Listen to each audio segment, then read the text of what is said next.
তো ইদা উকিমাতিস সালাতু ফালা সালাতা ইল্লাল মাকতুবাহ। নবী করিম সাল্লাল্লাহু আলাইহি ওয়াসাল্লাম ইরশাদ করছেন, যখন নামাজের ইকামত দিয়ে নামাজ দাঁড়িয়ে যায় তখন আর কোনো নামাজ নেই, অর্থাৎ ফরজ নামাজ জামাত যখন দাঁড়িয়ে যায় তখন আর কোনো নামাজ নেই ইল্লাল মাকতুবা, শুধু ওই ফরজটা ছাড়া আর কোনো নামাজ নেই।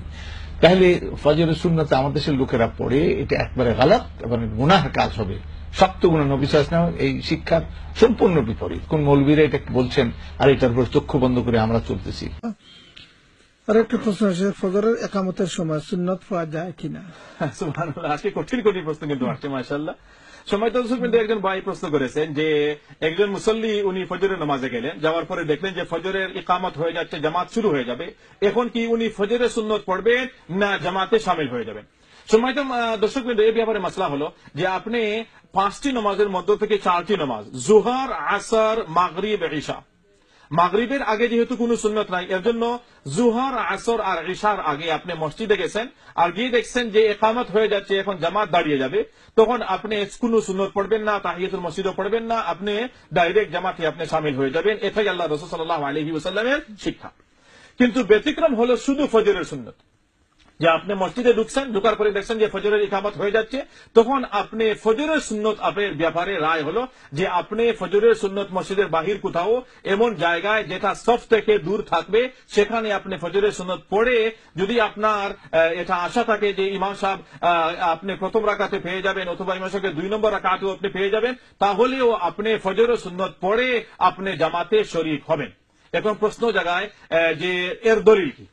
এর দলিল বিভিন্ন দলিল আছে হাদিসের মধ্যে। সম্মানিত দর্শকবৃন্দ, সর্বপ্রথম যে দলিল সেটা হলো যে রাসূলুল্লাহ সাল্লাল্লাহু আলাইহি ওয়াসাল্লাম একটি হাদিসের মধ্যে বলছেন, লা তাদউ রাকাতাইল ফজর ওয়ালাউ তারাদাতকুমুল খাইল, যে তোমরা কখনো ফজরের 2 রাকাত সুন্নতকে তোমরা ছাড়বে না, যদিও তোমাদেরকে ঘোড়া তোমাদেরকে ধ্বংস করে দেয়। আল্লামা হাফিজ যাইনুদ্দিন আল ইরাকি রাহমাতুল্লাহি আলাইহি বলেন, এই হাদিসটি ইন্না হাযা হাদিসুন সালিহুন, এই হাদিসটা একটা মজবুত হাদিস। ইমাম আবু দাউদ রাহমাতুল্লাহি আলাইহি হাদিসটাকে হাদিস নম্বর 1258 আর ইমাম আহমদ রাহমাতুল্লাহি আলাইহি হাদিস সফহা 405 ভলিউম নম্বর 2 এর মধ্যে বর্ণনা করেছেন। 2 নম্বর কারণ হলো সাইয়্যিদা আয়েশা রাদিয়াল্লাহু তাআলা আনহার হাদিস, যেটা তিরমিজি হাদিস নম্বর 1164 আর মিশকাত হাদিস নম্বর 416 এর মধ্যে আসছে।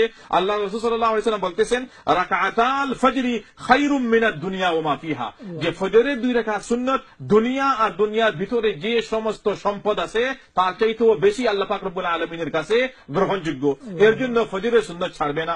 3 নম্বর আরেকটি হাদিস হলো সাইয়্যিদা আয়েশা বলেন, যেটা মুসলিম শরীফের মধ্যে পাওয়া যায়, হাদিস নম্বর 734 আর মিশকাত হাদিস নম্বর 1163। সাইয়্যিদা আয়েশা বলতেছেন, লাম ইয়াকুনিন নবী সাল্লাল্লাহু আলাইহি ওয়াসাল্লাম আলা শাইইন মিনান নওয়াফিল আশাদ্দা তাআহুদান মিনহু আলা রাকাতাইল ফজর, যে রাসূলুল্লাহ সাল্লাল্লাহু আলাইহি ওয়াসাল্লাম ফজরের সুন্নতের মতো আর কোন সুন্নতকে এত আপনার গুরুত্ব দিয়ে আল্লাহ রাসূল সাল্লাল্লাহু আলাইহি ওয়াসাল্লাম এভাবে ফজরের সুন্নত ব্যতীত অন্য কোন সুন্নতকে উনি পড়তেন না।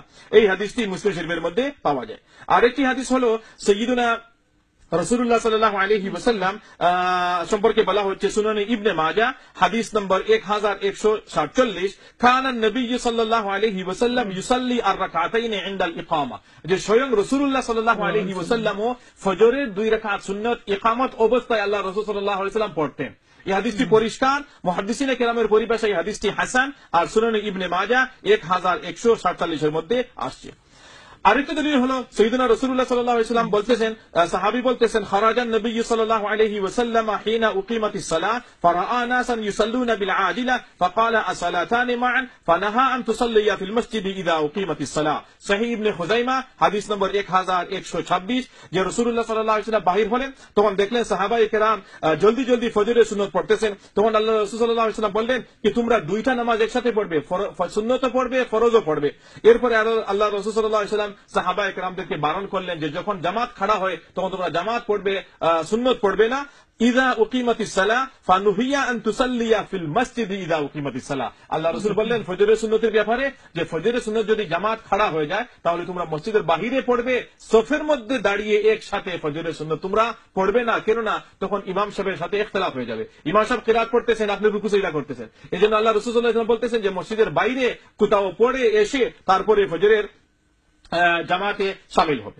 আরেকটি দলিল হলো সেটা বাইহাকী শরীফের মধ্যে আসছে, সাফহা 463 ভলিউম নম্বর 2, আল্লাহ রাসূল সাল্লাল্লাহু আলাইহি ওয়াসাল্লাম বলতেছেন, ইযা উকিমাতিস সালাহ ফালা সালাতা ইল্লাল মাকতুবা ইল্লা রাকাতাইস সুবহ, যে যখন ফজর ফরজ নামাজ দাঁড়িয়ে যাবে তখন ফরজ ব্যতীত অন্য কোনো নামাজ পড়বে না, শুধুমাত্র ফজরের সুন্নত পড়বে, ইল্লা রাকাতাইস সুবহ, শুধুমাত্র ফজরের 2 রাকাত সুন্নত পড়বে। বাইহাকী সাফহা 483 ভলিউম নম্বর 2। এর জন্য সম্মানিত দর্শকবৃন্দ, সাহাবায়ে কেরামের মধ্যে অনেক সাহাবায়ে কেরাম তাদের আমল এই ব্যাপারে পাওয়া যায়, যেমন সৈয়দুনা আব্দুল্লাহ ইবনে মাসউদ তার আমল, সৈয়দুনা আব্দুল্লাহ ইবনে ওমর তার আমল, সৈয়দুনা আব্দুল্লাহ ইবনে আব্বাস তার আমল, সৈয়দুনা আবু দারদা রাদিয়াল্লাহু তাআলা আনহু তার আমল। ইমামে তাহাবী রাহমাতুল্লাহি আলাইহি পৃষ্ঠা নম্বর 300, শারহ মানি আসার পৃষ্ঠা নম্বর 375, জিল নম্বর 1, আর ইলাউস সুনান পৃষ্ঠা নম্বর 106, জিল নম্বর 7 এর মধ্যে বিভিন্ন সাহাবায়ে কেরাম এই আমলগুলো আপনার গ্রহণ করা হয়েছে।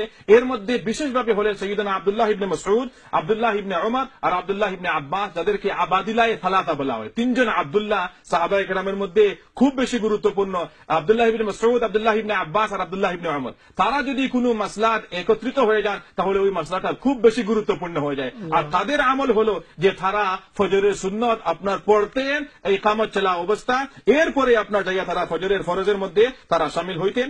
আর এই রায়টা হলো আইম্মায়ে কেরামের মধ্যে ইমামে আবু হানিফা, ইমামে মালিক, এরপরে তাবেঈনদের মধ্যে আবু উসমান আন-নাহদি, ইমামে মাসরুক, ইমামে হাসান আল বসরি রাহমাতুল্লাহি আলাইহিম, তারা সবাই ফজরের সুন্নত ইকামত অবস্থায় পড়তেন। আর তারা বলতেন, ইযা উকিমাতিস সালাহ ফালা সালাতা ইল্লাল মাকতুবা, এই হাদিসের আওতায় ফজরের সুন্নত পড়ে না।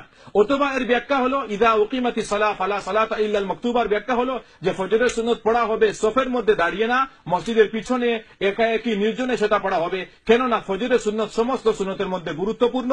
আর ফজরের পরে যেহেতু আর নফল পড়া যায় না সূর্য উদয় হওয়া পর্যন্ত, এই জন্য ফজরের সুন্নত ফজরের নামাজের আগেই পড়তে হবে, যাতে করে ফজরের সুন্নতের সওয়াবটাও পাওয়া যায় আর জামাতের সওয়াবটাও একজন মানুষ পেতে পারে। যদি ফজরের সুন্নতটাকে একজন মানুষ ছেড়ে দেয় আর জামাতে শরীক হয়ে যায় তাহলে ফজরের সুন্নতের সওয়াব থেকে সে মাহরুম হয়ে গেল, শুধু জামাতের সওয়াব পালো। এর জন্য উলামায়ে কেরামরা বলে যে ফজরের সুন্নতের বেলায় হলো যে আপনি পড়বেন, এরপরে আপনি নামাজের ফজরের জামাতের মধ্যে আপনি শামিল হবেন। আর ইযা উকিমাতিস সালাহ ফালা সালাতা ইল্লাল মাকতুবা, যে হাদিসটা বর্ণনা করা হয় যে যখন নামাজ দাঁড়িয়ে যাবে তখন কোনো নামাজ না, শুধুমাত্র ফরজ নামাজ পড়া হবে, এই থেকে ফজরের নামাজের সুন্নত হলো মুস্তাসনা, ফজরের নামাজের সুন্নত হলো আলাদা। ফজরের সুন্নতকে এর সাথে আপনার ধার্য করা হবে না, কেননা ফজরের সুন্নত হলো সবচেয়ে বেশি গুরুত্বপূর্ণ সুন্নত। জাযাকুমুল্লাহ খাইর।